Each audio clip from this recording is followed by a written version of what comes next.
다음 주일은 부활주일입니다. 이번 한 주간, 부활절 전 바로 한 주간이죠. 고난주간이라고 부릅니다. 오늘은 고난주간이 시작되는 날로 종려주일입니다. 종려주일에 예수님은 예루살렘 성으로 입성하십니다. 그렇게 예수님이 예루살렘 성으로 입성하시자 수많은 군중들이 종려나무 가지를 흔들고 호산나를 외칩니다. 호산나는 이제 구원하옵소서라는 뜻입니다. 하지만 일종의 환호성으로 만세의 의미를 가지고 있습니다. 예수님이 왕으로 예루살렘 성에 입성하시자 군중들이 예수님의 만세를 외치는 것입니다. 예수님은 이번 주 금요일에 십자가에 못 박혀 돌아가십니다. 이날을 성금요일이라고 부르지요. 성금요일 오전 9시에 십자가에 못 박히신 후 오후 3시에 운명하십니다. 그 후 무덤에 계시다가 일요일 새벽에 부활하셨습니다. 성금요일 전날인 목요일을 세족 목요일이라고 부릅니다. 주와 선생 되신 예수님이 친히 제자들의 발을 씻기시며 섬김의 본을 보이십니다. 이어 제자들과 함께 최후의 만찬을 하시고 겟세마네 동산에서 이 잔을 내게서 지나가게 하옵소서. 그러나 나의 원대로 마시옵고 아버지의 원대로 하옵소서. 이렇게 기도하신 후 로마 군인들과 대제사장들이 보낸 무리에 의해 체포되십니다. 이번 한 주간은 기독교 절기상 가장 고통스러운 시간입니다. 우리를 구원하기 위해 십자가에 달리신 예수님을 깊이 묵상하는 한 주간이 되시기 바랍니다. 고난주간을 맞이하면서 히브리서의 말씀을 중단하고 본문으로 말씀을 듣겠습니다. 다음 주일은 부활주일이죠. 부활주일에는 본문 다음에 바로 이어지는 말씀 23절 이하로 부활절의 말씀을 듣고자 합니다. 본문은 고난주간 화요일에 있었던 사건입니다. 고난주간 화요일을 논쟁의 날이라고 부릅니다. 예수님은 당시 종교 지도자들과 여러 가지의 논쟁을 벌이십니다. 그러면서 이 논쟁을 통해 참다운 신앙이 무엇인지, 진실한 기독교가 무엇인지를 가르쳐 주시는 내용이 논쟁의 날에 많이 들어 있습니다. 본문은 교회 다니지 않는 사람들도 많이 알고 있는 내용이죠.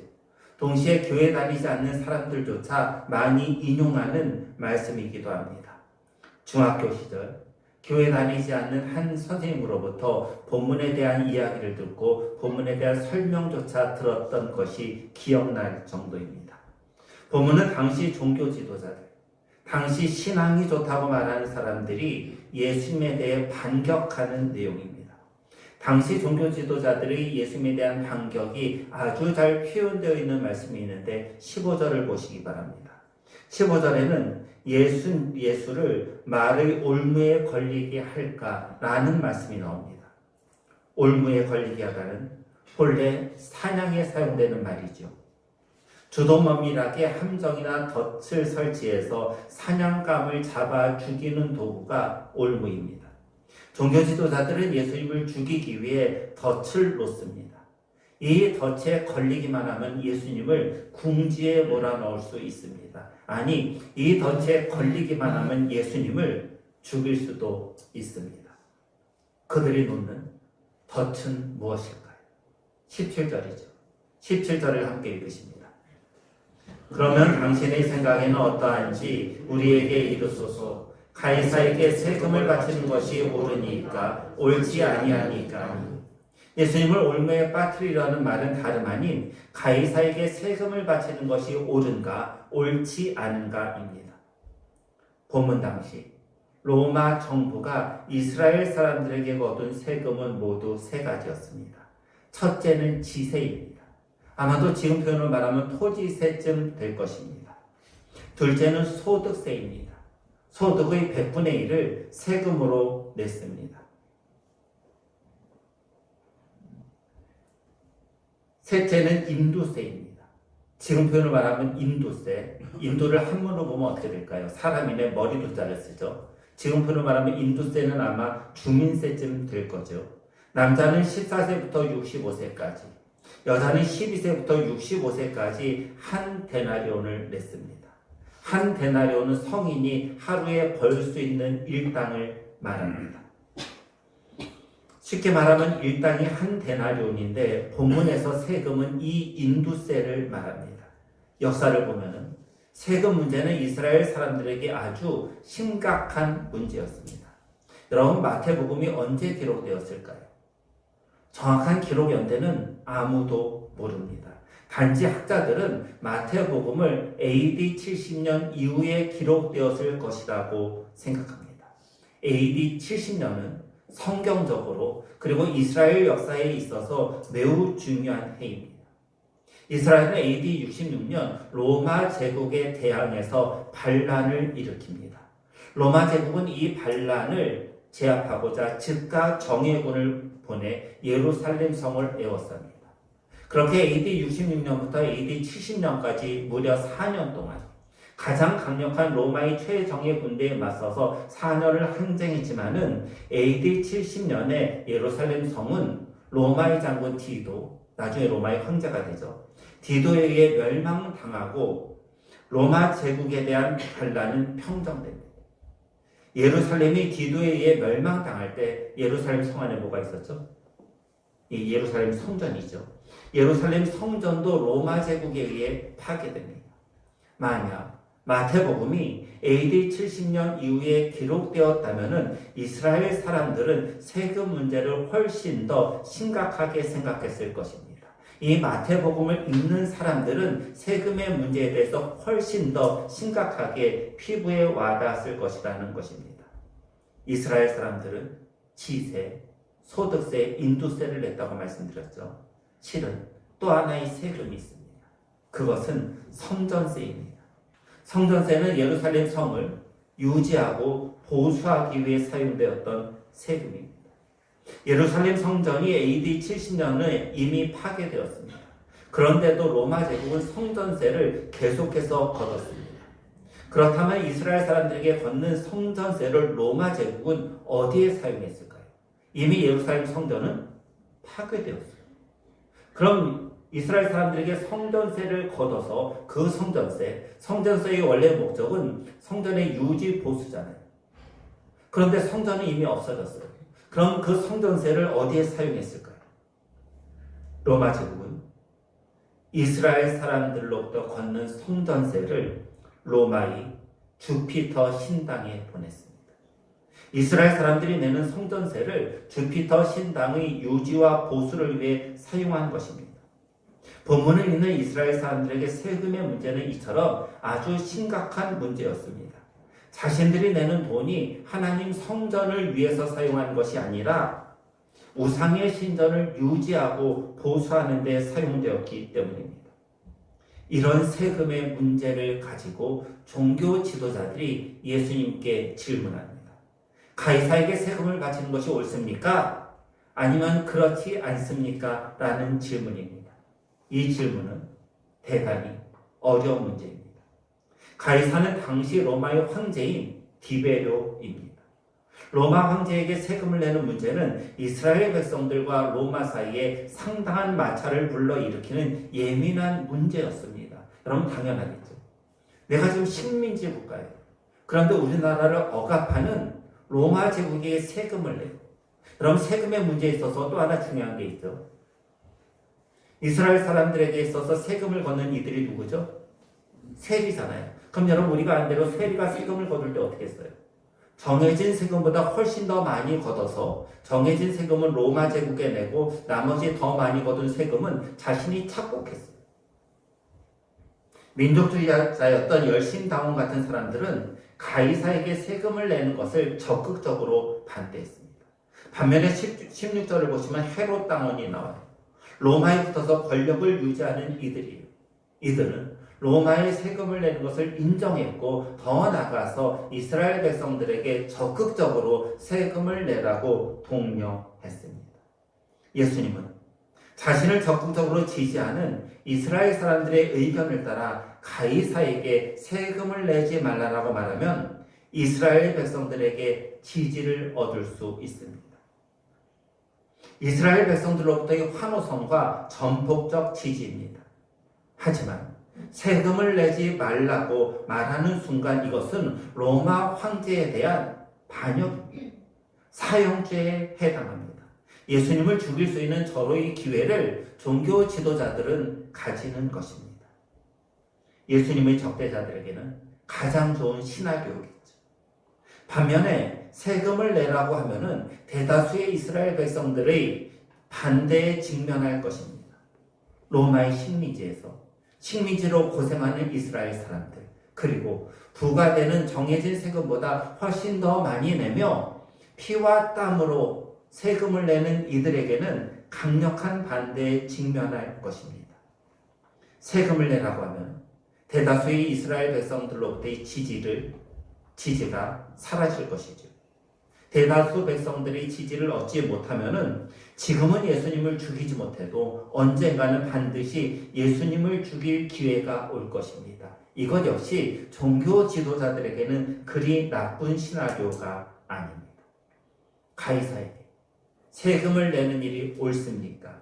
옳지 않습니까? 라는 질문은 15절 말씀 그대로 올무입니다. 이렇게 말할 수도 없고 저렇게 말할 수도 없는 어려운 문제입니다.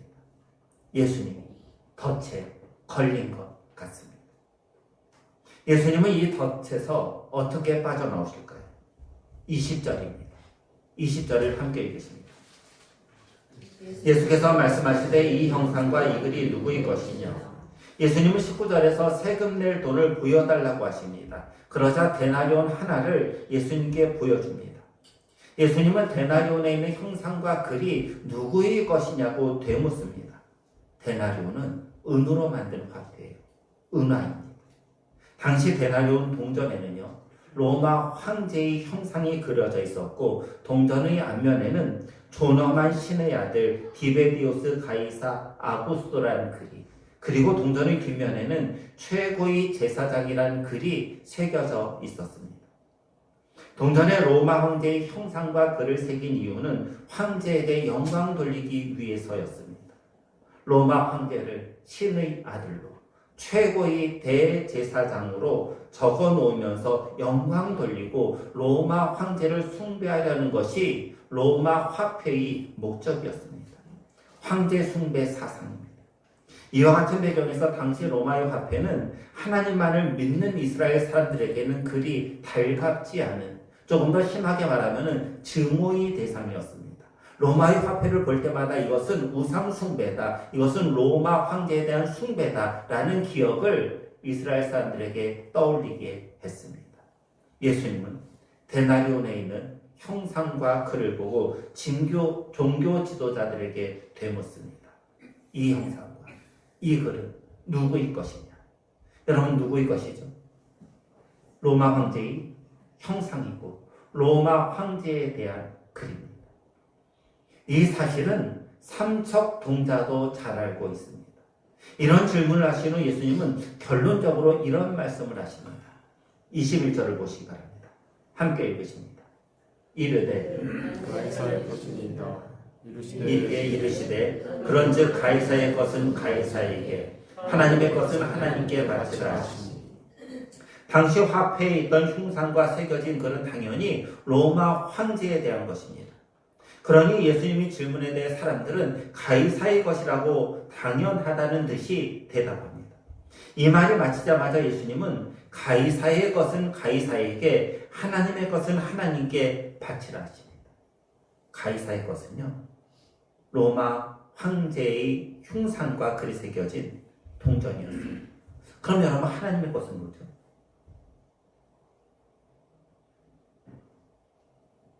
본문 당시 공용되던 화폐는 로마의 화폐입니다. 말씀드린 대로 로마 화폐에는 로마 황제의 얼굴이 새겨져 있습니다. 황제의 숭배를 하는 이들에게는 당연한 일입니다. 이 화폐가 공적으로 통용되는 화폐였습니다. 이렇게 황제 숭배를 상징하는 화폐를 이스라엘 사람들이 하나님께 예배드리는 성전에 와서 그 화폐를 드릴 수 없었습니다. 왜냐하면 그 화폐는 뭐예요? 로마 황제를 숭배하는 것을 뜻하는 거잖아요. 그런데 하나님만 섬기는 이들이 로마 황제, 즉 황제 숭배하는 그 화폐를 헌금으로 드릴 수 없었습니다. 그래서 예루살렘 성전 안에서는 로마 화폐와 같은 다른 나라의 화폐를 아무런 형상이나 글이 없는 동전으로 바꾸어주는 이들이 있었습니다. 이들이 마태복음 21장에 의하면 돈 바꾸는 사람입니다. 쉬운 말로 지금 표현하면 환전상입니다.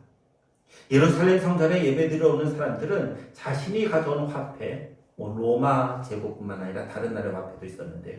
그 화폐를 돈 바꾸는 사람들, 환전상에게 와서 아무 형상과 그리 없는 동전으로 바꾸어 헌금으로 드렸습니다. 여기서 하나님의 것은 헌금용으로 사용하던 아무런 형상과 글이 없는 화폐입니다. 가이사의 것은 가이사에, 하나님의 것은 하나님께 바치라는 예수님의 말씀은 하나님께 드릴 것은 하나님에게, 그리고 세상을 위해 사용할 것은 세상을 위해 사용하라는 의미입니다. 우리 기독교인은 두 왕국을 섬깁니다. 하나님 나라와 세상 나라입니다. 종교개혁자 마르틴 루터는 두 왕국에 대해 이런 말을 했습니다. 영적 왕국과 세속 왕국은 하나님이 세상을 통치하시는 수단이요 두 가지의 방식이다. 맞는 말입니다. 우리는 천국 시민권을 가진 사람인 동시에 대한민국 시민권을 가진 사람입니다. 그렇다면 우리 기독교인은 두 왕국, 마르틴 루터의 표현에 의하면 영적 왕국과 세속 왕국, 그리고 우리의 표현에 의하면 하나님의 나라, 천국과 이 세상, 대한민국을 동시에 섬겨야 합니다. 그것도 충성되게 섬겨야 합니다. 가이사의 것은 가이사에게라는 말씀처럼 대한민국 시민으로서의 책무를 성실히 감당해야 합니다. 세금을 내야 하고 헌법을 준수해야 하며 국민으로서의 의무를 성실히 수행해야 합니다.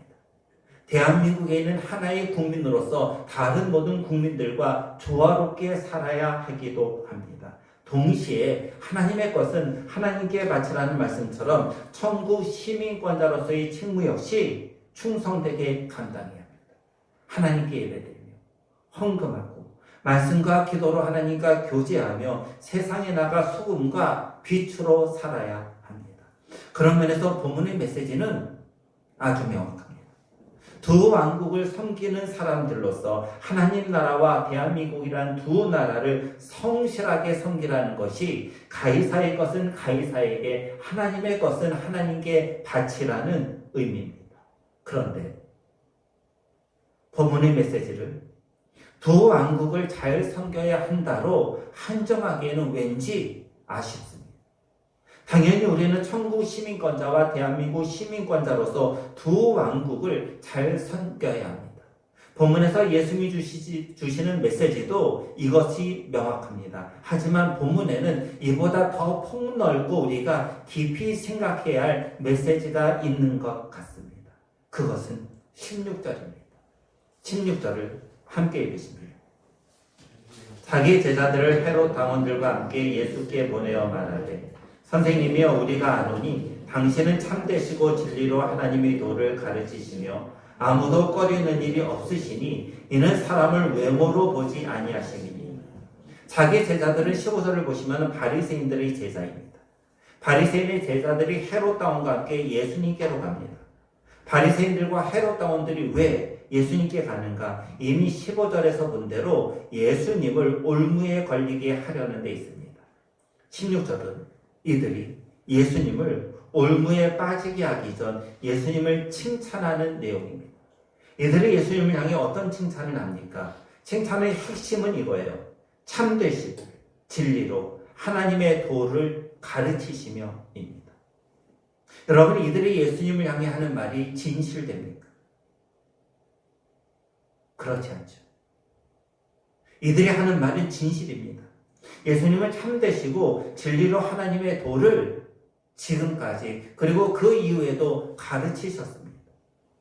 진실을 말한다고 해서 이들이 하는 말이 진심에서 우러나온 것은 아니라는 것입니다. 그들은 예수님을 죽이려는 불순한 의도를 지금 숨기고 예수님으로 하여금 경계를 늦추게 하려는 사탕발림과 같은 말을 하는 중입니다. 바리새인들과 헤롯 당원들은 세금 문제를 가지고 예수님을 덫에 걸리게 하려 합니다.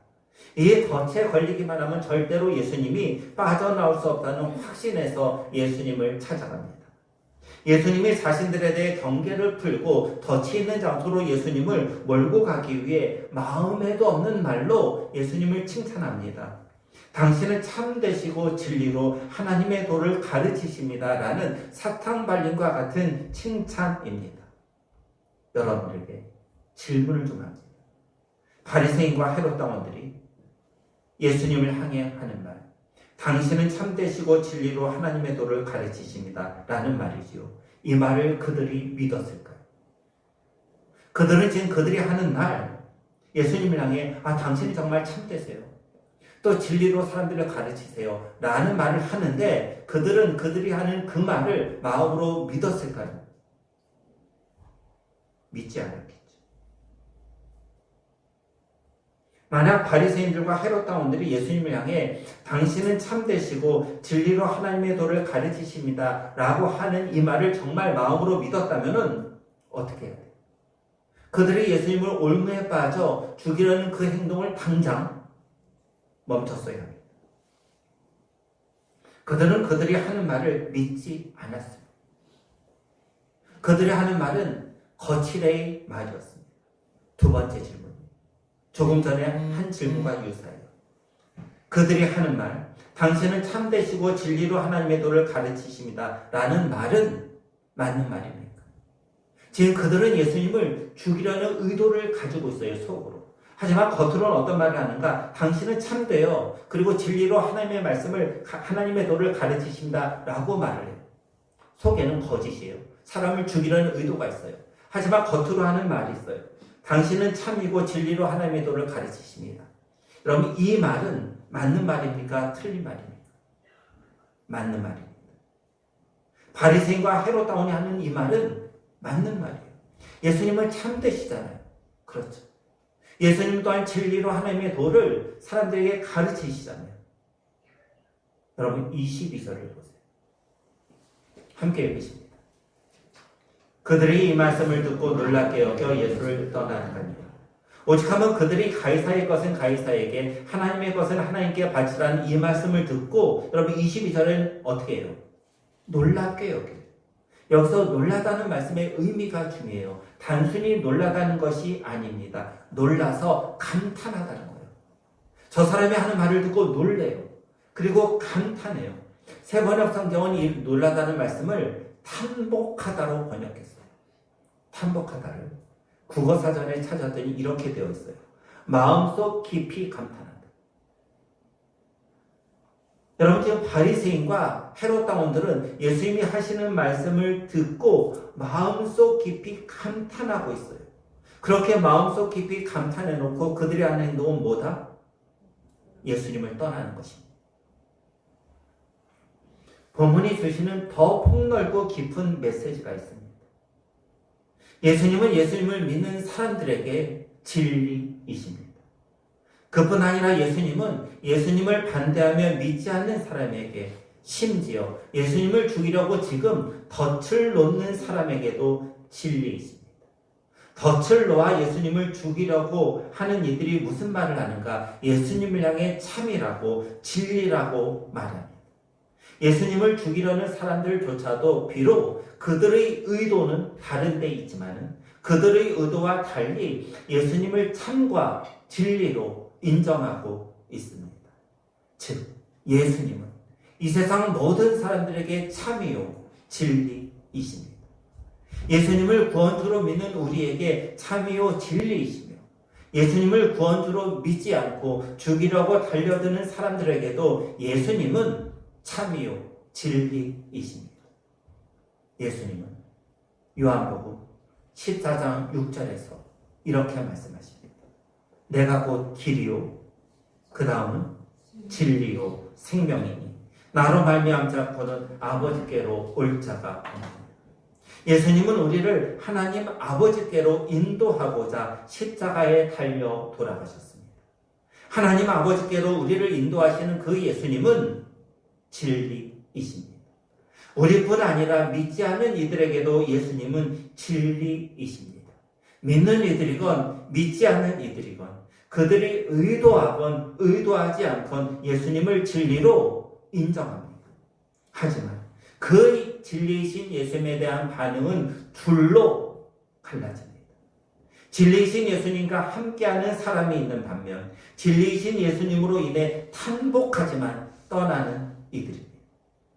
사랑하는 성도 여러분, 진리이신 예수님에게서 떠나지 마시기 바랍니다.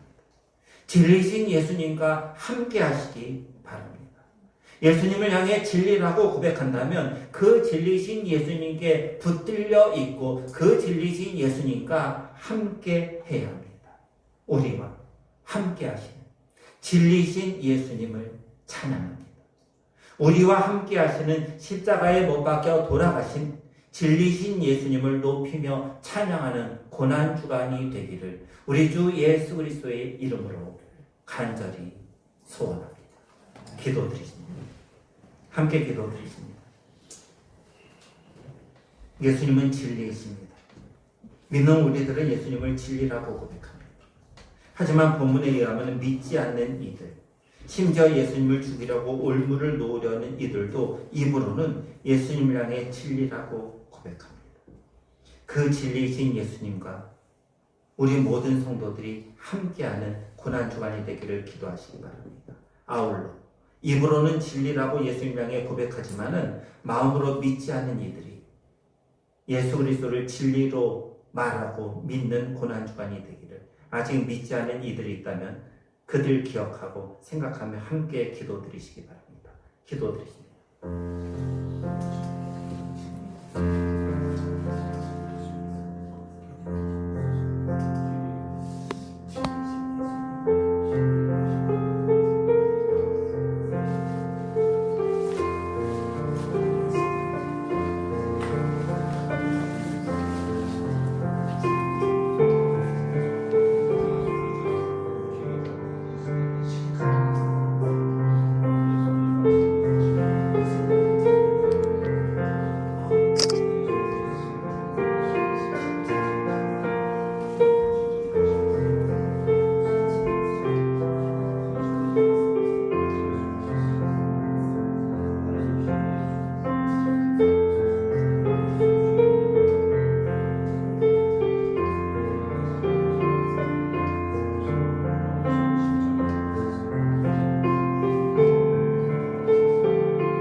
진리이신 예수님을 입으로 고백하고 마음으로 믿으며 살아가는 고난주간이 되게 하시고, 아직까지 진리를 모르는 우리 주위에 있는 많은 이들이 우리 주님을 진리로 믿고 고백함으로 십자가 앞에 나오는 이들이 되는 은총을 이 고난주간에 허락하시는 그 은혜를 맛보는 우리들 되도록 인도해 주옵소서.